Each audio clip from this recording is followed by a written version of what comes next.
Hey guys, what's up? What's happening? What's going on? Let's take a trip over to this floating village in My this name is town. Alex, I will be and talking I'm to here on this behalf chief of the right chief here to that welcome you and shared also the interact with you. history So I'm going with to tell you us the history. about this village, also about the school, every single thing. So I want you to journey with me because this is going to be the words from his mouth, okay? That will be doing the voiceover for the rest of this trip. I hope you enjoyed. At the end, he sent me a WhatsApp message thanking me, and I just wanted to share it with you guys. Drop in the comment what you think at the end, okay? Please, let's go. Let's hear it.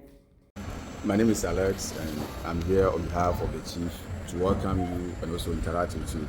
So I'm going to tell you the history of the community, why our forefathers decided to live on this water. After that, if you have some questions, then you ask. So I'm starting the history. Okay. The people of Israel migrated from Mali. In Mali, they were living in Timbuktu, and there was a war which happened during the 14th to 15th century, and that was Mali Songhai Empire. And during the war, our forefathers saw that they could not withstand attacks from their enemies, so they decided to move from Mali to find a different place to settle.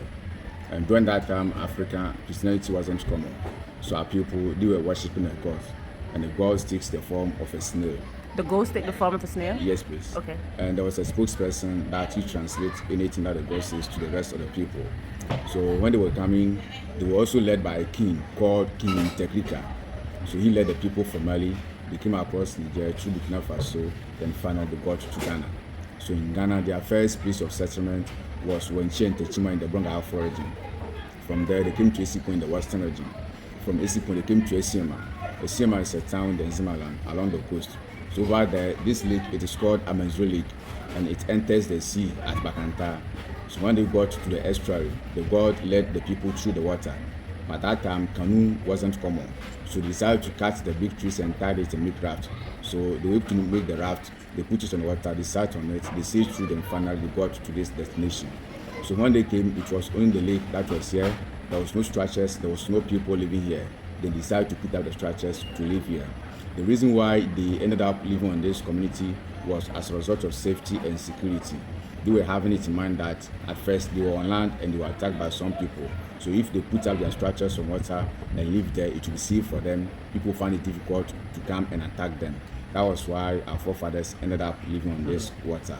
So the chief here, anyone who is crowned as the new chief, bears the title Tekrika. So our current chief is now the 7th chief. So he's called Nana Tekrika the 7th. And the chief language is called Morgan. Now when we talk about Uzulozo, Uzulu means water and Zu means top, on top of water. Because the buildings are found on the water, that was why it came by the name Uzulozo. Currently, there are about 500 people living here. You have 3 churches, Methodist, Pentecost, and Roman Catholic Church. The occupation of the people here is that some of the people, they do fishing in the lake. It's a seasonal work for the people here. We also do farming. That one, unless you cross the lake to the other side, you paddle for about 45 to an hour before you can have access to the land. And that's where you get almost all the food starts from. And here you get cassava in larger quantity. We also do distillation of alcohol, that is the local gin appetition. There are raffia pumps around that you tap and get palm wine, then you process it into local gin, then go and sell it on land. The children here at the age of 4, 5, 6 years, they can swim in the lake because we teach them how to swim. We will give birth to the baby at the age of 6 months old, then start teaching them how to swim. So before they reach the ages of 4 or 5, then they can swim in the lake. If you want to put up a structure here, you do a communal labor because one person can't lay the foundation. So a group of about 30 people, we all come together, we step in the water, we divide ourselves into groups of 5 or 6. Then each group will be holding one of the pillars. So what we do here is that with the pillars here, you don't dig. So with the pillar, you all join hands, so you raise it and force it down. You raise it and force it down with much energy till it goes down for about 3 or 4 feet. We also have a metal which is very heavy. We use that metal to hit the pillars so they become firm enough before we put the structure as this on it. The structure can last for about 30 to 35 years. But the pillars in the water, they used to got rotten. So from time to time, you change them and then place new ones that to keep the structure more active. We have a school which ends at primary 6, grade 6. There's no high school here. So those in the junior high school, they have their canoes that every morning they paddle themselves to the next time to school. After school, then they do the same back home. We are on government post teachers to come. The teachers are not willing to stay. So getting teachers to teach in the school is very difficult here. So those teachers that you have in teaching the school, they are community employed teachers. Those who have finished the senior high school, that are community employed and they are teaching the school. So these student teachers are being paid by the community monthly. So mostly when people come, like tourists, when they come, you ask for something like donation. That's the money that you use to teach, pay the teachers. If there's remaining, we also use that money to buy food and keep it for emergency, because there's no health facility here. So if a woman is in labor or someone is seriously sick, you have to transport them to a nearby town before you can get access to health care. At the back of our school there's a nearby land which is 25 minutes from here, and that is where if someone died, you bury the dead body. So all the necessary rites will be performed in the community.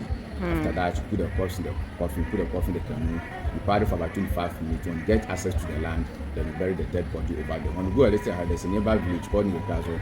We have the land, so that is where we also generate the land for. So this Njoro community was purposely established as a result of safety and security, and it was King Technica who led the people from Mali to establish the community, and this community has been in existence for over 600 years now. 600 years? Yes, please. Wow. So this is a brief history about the Njoro community. If you have some other questions that you want to ask, you can also go ahead and ask. Thank you for your attention. So if you have some questions, you can ask. Thank you. Just a question, because I know there's people that were watching that might want to contribute. Is there a GoFundMe, and how, you mentioned that you guys collect contribution to help for the school, and just in case someone gets sick and anything like that, how would they be able to contribute? Is there a GoFundMe? No, it's like when people come to the community. Or they have to be here physically? Yeah, but if you want to send, you have an account that you can also Yes. send in it something through the account. Okay, is it possible to give me the account before I leave? The account, community account. No problem. Okay. So you will get us the account. All right, thank you. I will add the account number. I wanted to ask, like, if somebody, like, for instance, if you decide you want to build, to live here. Yeah, you are welcome. If you want to put up a structure here, when you come, we take you through the chief, and the chief will give you a portion of the place. When you get your building materials ready, the community members will help you to put out the structure, then all of you. So everybody is welcome here. So everybody is welcome. So anybody from anywhere in the world, they can just come and reside here. And is there a fee? No, if you want to use it for business, that one. Yeah, okay. But to come yes, to live, yeah. How much is the house? How much is to put up the stretcher? Around 7,000. Around 7,000. So $350. $350 to get one of these Let's say homes. $400. $400 to get one I of would these live homes. here. With all these babies, I would. Yeah, you're South Spot. We have a soft spot for them. Oh my God. Thank you so much. This is beautiful. If you're Drop in the comment if you enjoyed this video. Also, that was us coming back dark as hell. This was his message that he sent.